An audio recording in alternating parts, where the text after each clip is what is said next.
வணக்கம், நான் உமா ஸ்ரீனிவாசன். கண்ணதாசனோட கைமனுக்கு நான் உங்களை அன்போடு வரவேற்கிறேன். இன்றைக்கி நம்ம செய்ய போகிறது எல்லா காய்கறியும் பன்னீர் இதெல்லாம் சேர்த்து ஒரு குருமாங்க. பன்னீருங்க, ஒரு பன்னீர் ஃபுல்லாக சின்ன சின்ன பீஸாக எடுத்து வச்சுருக்கேன், வெட்டி வச்சுருக்கேன்.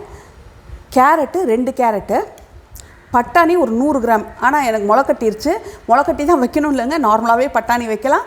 இது முளைக்கட்டிருச்சு, பரவாயில்லன்னு எடுத்து வச்சுருக்கேன். பட்டாணி 100 கிராம், உருளைக்கிழங்கு பெரிய உருளைக்கிழங்கா ஒரு உருளைக்கிழங்கு, காலிஃப்ளவர் சின்ன காலிஃப்ளவர் ஒரு காலிஃப்ளவர், வெங்காயம் 2 வெங்காயம், தக்காளி 3 தக்காளி, இஞ்சி பூண்டு விழுது 1 டேபிள் ஸ்பூன், கருவேப்பிலை. அப்புறம் இதில் 3 பொருள் இருக்குங்க. பாதாம் தோல் உரித்து வச்சுருக்கேன், பாதாம் 5 பாதாம், முந்திரி ஒரு 5 முந்திரி, அப்புறம் தேங்காய் ஒரு 4-5 பீஸ், அவ்வளோதான். பாதாம், முந்திரி, தேங்காய் இது 3 ஒன்றா வச்சுருக்கேன். அப்புறம் மிளகாத்தூள் ஒரு 2 டேபிள் ஸ்பூன். இது ஒரு பெரிய தேங்காய் மூடி, ஒரு தேங்காய் மூடி கீறி வச்சுருக்கேன். மஞ்சத்தூள் ஒரு ஸ்பூன். இதாங்க பொருள். நான் அரைக்கிறது என்னென்னு காமிச்சிடுறேன்.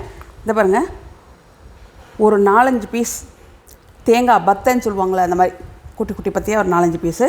அதாவது பாதாம் ஒரு 5 பாதாம் பருப்பு, முந்திரி பருப்பு ஒரு 5 பருப்பு. இது 3 பொருளையும் போட்டு நைஸாக அரைச்சி வச்சுக்கணுங்க. தண்ணி ஊற்றி நைஸாக அரைச்சி வச்சுக்கணும். முடியலனாலும் பரவாயில்ல, ரொம்ப நைஸ் வரலைனாலும் பரவாயில்ல, பாதாம் முந்திரி அரைச்சிடணும். கொஞ்சம் குறைன்னு இருந்தாலும் பரவாயில்ல, இது அரைச்சி வச்சுக்கணும். ஆனால் நைஸாக முடிஞ்சால் நைஸாக அரைச்சிருங்க. ஏன்னா நான் எதுக்காக சொல்கிறேன்னா அந்த பொருள் ரொம்ப கம்மியான பொருள். நான் இப்போ காமிக்கிற பொருள் கம்மியான பொருள். இது நைஸாக அரைப்படுறது கொஞ்சம் கஷ்டம்தான். மிக்சியில் கையில் அரைச்சா ஈஸியாக அரைக்கலாம். ஓரளவுக்கு நைஸாக இருந்தால் போதும், இந்த அரைச்சி வந்துடணும். அது மாதிரி இது பாருங்கள், ஒரு பெரிய மூடி தேங்காய் எடுத்து வச்சுருக்கேன். இந்த தேங்காய் பால் எடுத்து வச்சுக்கணுங்க, திக் பால் எடுத்து வச்சுக்கணும். நல்லா தண்ணி பாலும் கொஞ்சம் எடுத்து வச்சுக்கோங்க. பால் வேஸ்ட் பண்ண வேணால் தண்ணியாக கொஞ்சம் பால் இருந்தாலும் எடுத்து வச்சுக்கோங்க. திக் பாலும் ஒன்று எடுத்து வச்சுக்கோங்க. இப்போ இது ரெண்டையும் நான் அரைச்சிட்டு வந்துடுறேன். பாருங்கள், தேங்காய் பால், கெட்டி தேங்காய் பால் எடுத்துகிட்டு வந்துட்டேன். தண்ணி தேங்காய் பால் 1 கப் எடுத்துகிட்டு வந்திருக்கேன். இது நான் சொன்னேன்ல, பாதாம், முந்திரி, தேங்காய் 3 போட்டு அரைச்சி எடுத்துகிட்டு வந்து வச்சுருக்கேன். இப்போ தாளிக்கிறத பார்க்கலாம். எண்ணெய் காஞ்சிருச்சுங்க. இப்போ வெங்காயம்,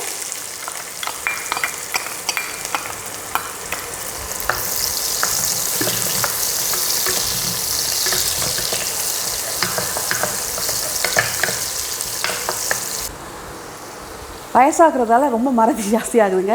ஒரு பொருளை மட்டும் இதில் நான் விட்டுட்டேன். ஒன்றும் இல்லை, தாளிக்கிறதுக்கு கரம் மசாலா தூள்.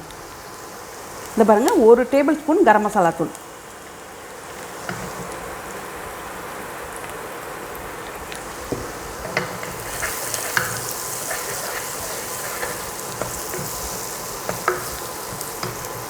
இதில் 1 டேபிள் ஸ்பூன் இஞ்சி பூண்டு விழுது.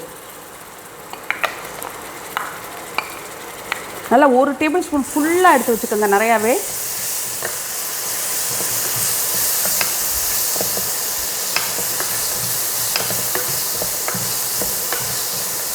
இதில் பட்டாணி,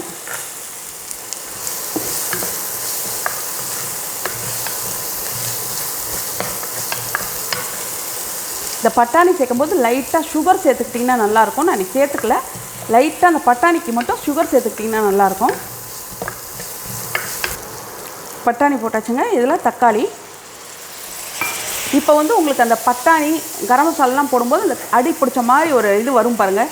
லைட்டாக அதை அடி பிடிச்சதெல்லாம் இல்லை, தக்காளியை கொட்டினோன்னா அந்த தண்ணி பட்டவுடனே ஈஸியாகிடும் அது வதக்கிறது. இந்த தக்காளி நல்லா வதங்கணுங்க. இதில் உப்பும்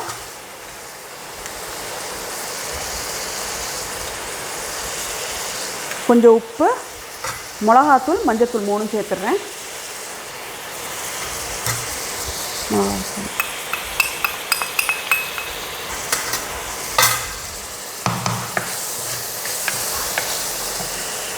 மிளகாத்தூள் 2 டேபிள் ஸ்பூன் எடுத்து வச்சுருக்கேன்.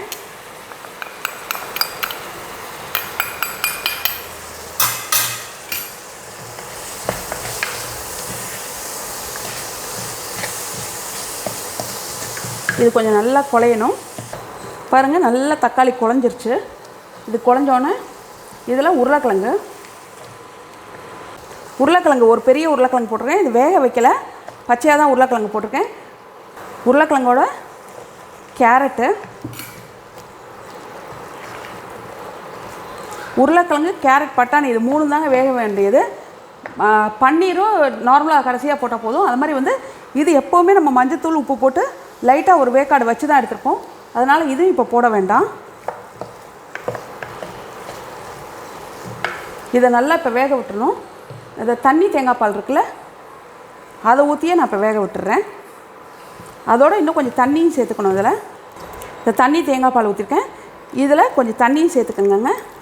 நல்லா வேகணும். இப்போ அது உருளைக்கிழங்கு கேரட்டு நல்லா வெந்துட்டோம் பாருங்கள். நல்லா கொதிக்குது, நல்லா உருளைக்கிழங்கு வெந்திருக்கும். நான் அது ஒரு 10 நிமிஷம் விட்டுட்டேன் உருளைக்கிழங்குலாம் மெத்துன்னு வேகிறதுக்கு. நல்லா உருளைக்கிழங்குலாம் வெந்துருச்சுங்க. இதில் இப்போ காலிஃப்ளவர் போட்டு ஒரு 2 நிமிஷம் விட்டால் போதும். ஏன்னா வேக வச்சு எடுத்த காலிஃப்ளவர் தான் அது. இதில் பன்னீர் வேணுங்கிறவங்க போட்டுக்கலாம், வேண்டான்னா விட்டுடலாம்.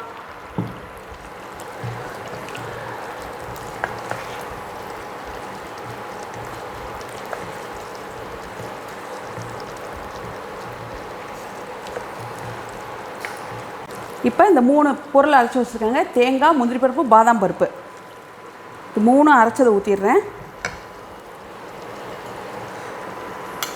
கொஞ்சம் தண்ணியும் ஊற்றிக்கிறேன். இதை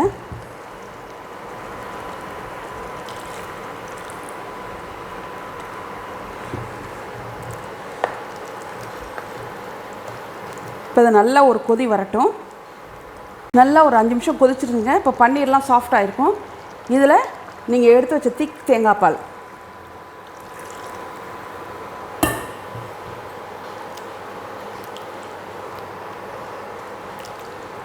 இது ஒரு நிமிஷம் கொதிச்சதுனாவே உங்களுக்கு வந்து இன்னும் திக்காக ஆயிரும். இது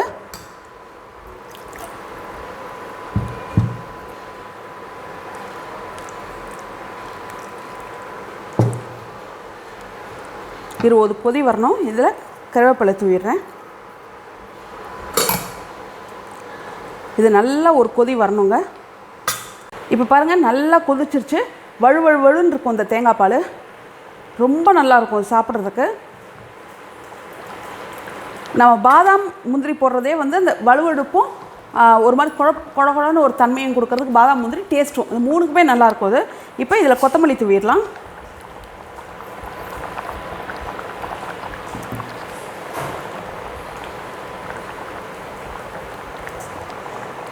இப்போ நல்லா கொதிச்சிருச்சு. இதை ஆஃப் பண்ணிடலாம். இது வந்து உங்களுக்கு எதுக்குன்னா வந்து சப்பாத்தி, தோசை, இட்லி எல்லாத்துக்கும் மேட்ச் ஆகும். ஆனால் நான் இன்றைக்கி எனக்கு வச்சுருக்கிறது வந்து எதுக்குன்னா தேங்காய் பால் சாதம். ஏற்கனவே தேங்காய் பால் சாதம் உங்களுக்கு போட்டிருக்கேன். நான் தேங்காய் பால் பட்டாணி போட்டு ஒரு தேங்காய் பால், வெறும் தேங்காய் பால் ஊற்றி சாதம், அது ரொம்ப நல்லாயிருக்கும். அந்த சாதத்துக்கு இது மேட்சாக இன்றைக்கி வச்சுருக்கேன் நான். ரொம்ப நல்லாயிருக்கும். தேங்காய் பால் சாதத்துக்கும் நல்லாயிருக்கும். இட்லி, பரோட்டா, தோசை, சப்பாத்தி எல்லாத்துக்குமே இது நல்லாயிருக்குங்க. இதை வந்து இப்போவும் நைட்டும் சேர்த்தே நாங்கள் வச்சுப்போம். அந்த மாதிரி ரொம்ப டேஸ்ட்டாக இருக்கிறதால இதே வச்சுப்பாங்க எல்லாருமே. இதை நீங்கள் ட்ரை பண்ணி பாருங்கள். உங்களுக்கு இது பிடிச்சிருந்தா லைக் பண்ணுங்கள், ஷேர் பண்ணுங்கள், சப்ஸ்கிரைப் பண்ணுங்கள். கமெண்ட் பாக்ஸில் எப்படி இருந்ததுன்னு சொல்லுங்கள்.